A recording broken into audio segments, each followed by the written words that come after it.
We have to eat something to take us up, or, it's almost so insane on the planet. I've got another Eckhart Tolle thing again. He's come up a lot today, but, I heard him say at a conference once that he said, and this is clear, you need to put a good understanding around what he was saying, but he said if it wasn't for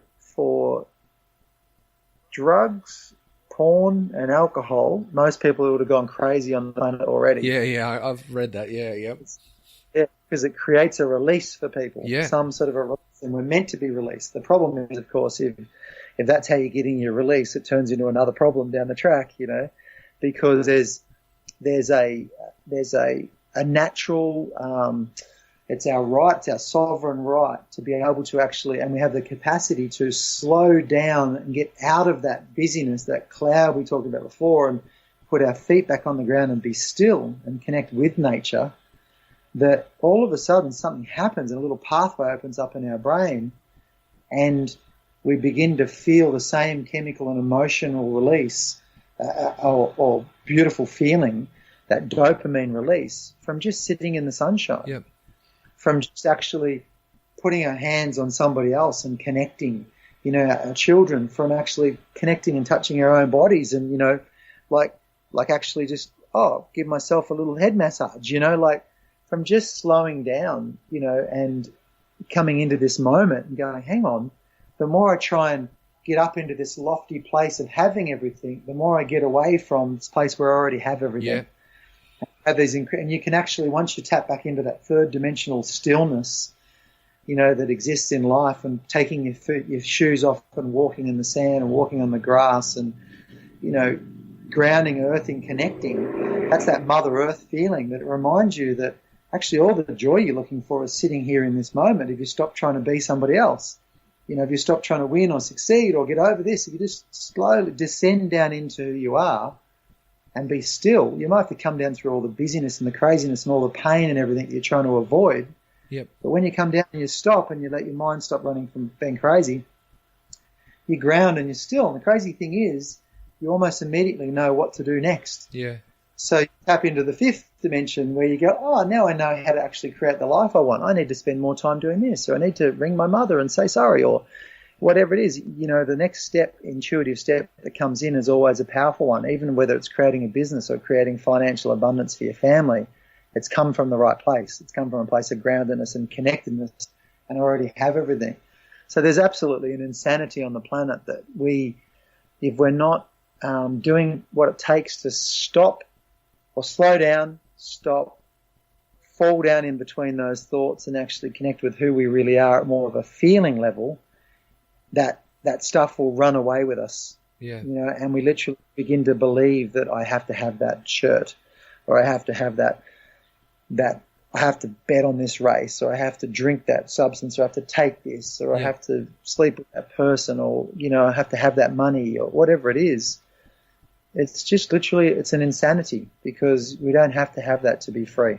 Well, as you just said, mate, there's a consumption, and anything you consume, whether it's food or sport or it's a Facebook post or whatever, then you have to digest it. So physically have to digest it or mentally digest it. Yes. And then from the digestion, there's an outcome, like there's an extraction of something. Something sits with you, there's a waste part of it that happens, and that can often be the judgment based on, I'm only going to follow these people because they've got 10,000 followers themselves, so they must be worthy of me following them, rather than the person that might have more to say, but they've only got 800 followers, but they're not worthy based on what I've consumed. 27. Yeah. So, I totally, you said something before, which I didn't quite answer the question, but it relates to what you're saying now, is purpose, right? So when we're in that consumption thing, there's no purpose other than to survive and exist and get more. Yep. If I can just get more, that's my purpose. So my purpose is now competitive, because I need to, it's all fine. If it's all available over in the corner, I can take it. But if someone else is going for it as well, I've got to find a way, I will share it, but hang on, I don't have enough. So then I need to get more than my fair share. And all this sort of stuff all this insanity comes out of this disconnection with who we really are. So without a purpose, we're in competition, we're in comparison, we're in, approval, disapproval. We're in this kind of insane place that just never really services anything other than more suffering and more insanity.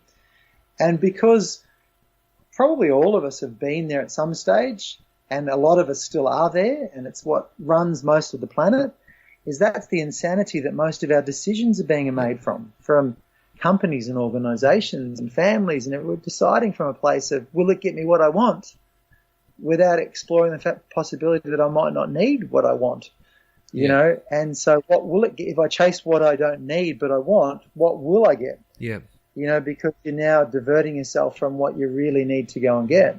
So, you know, I shared with you before we started recording today that, you know, I've had some really major challenges in the last couple of years with big organisations, you know, where I've stepped more out there, and one of them being voluntary, completely voluntarily.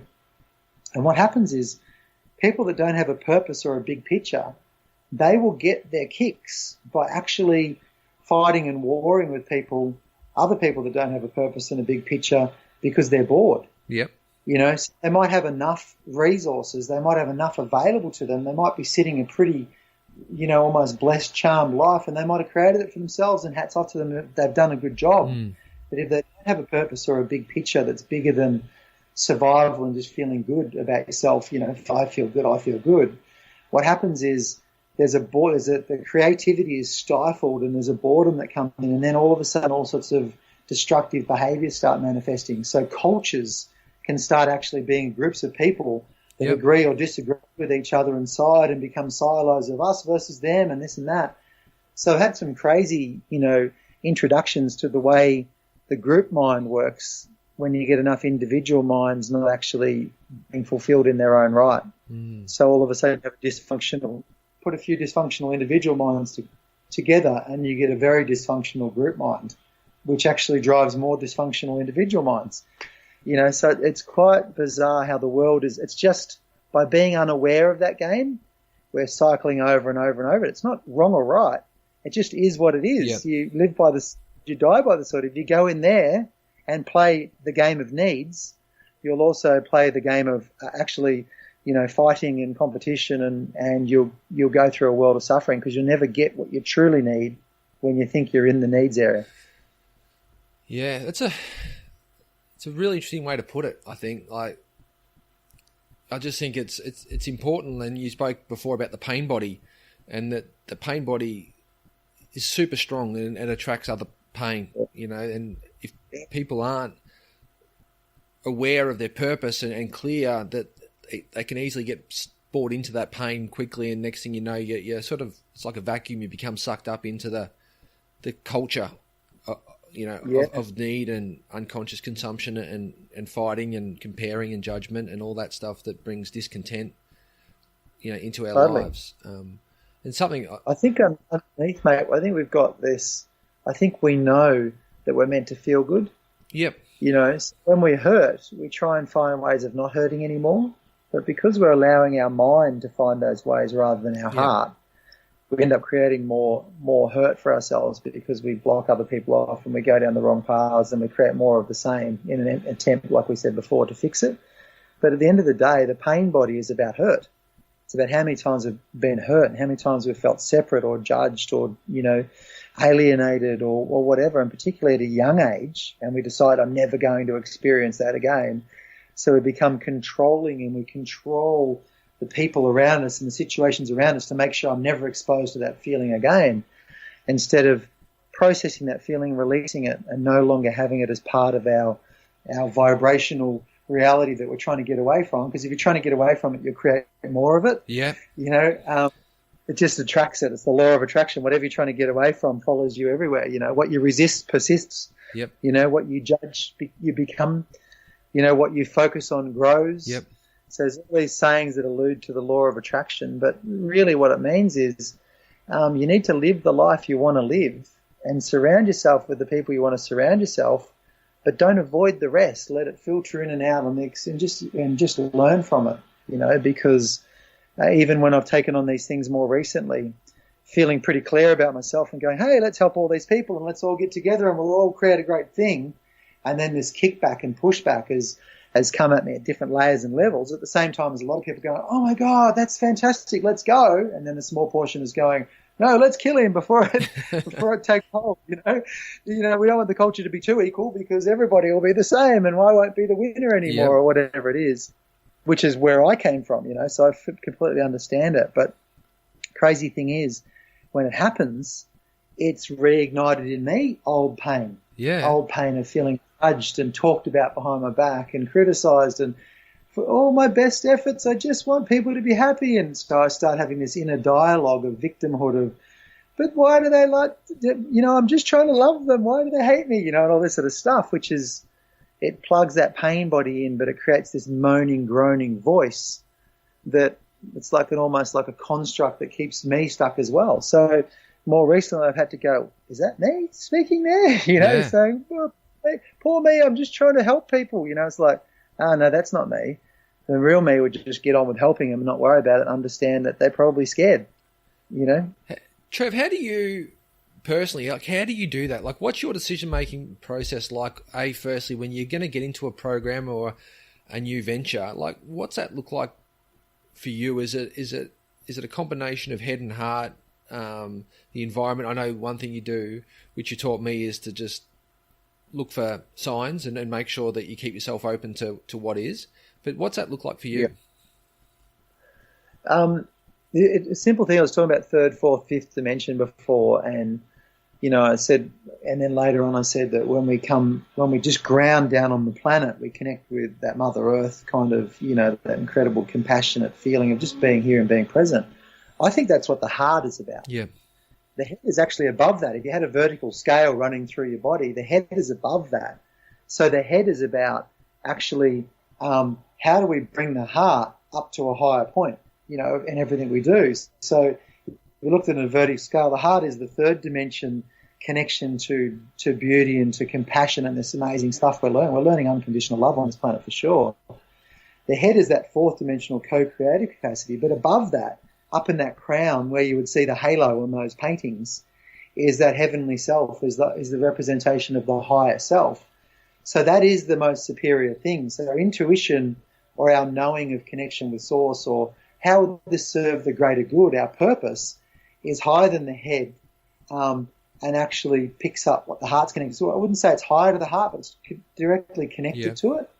So when you put those three things together in any decision you make, I never put my head above my heart. I always think of it, how does this affect people? But when I'm asking that question, I'm actually asking that purpose question. I'm asking that halo question.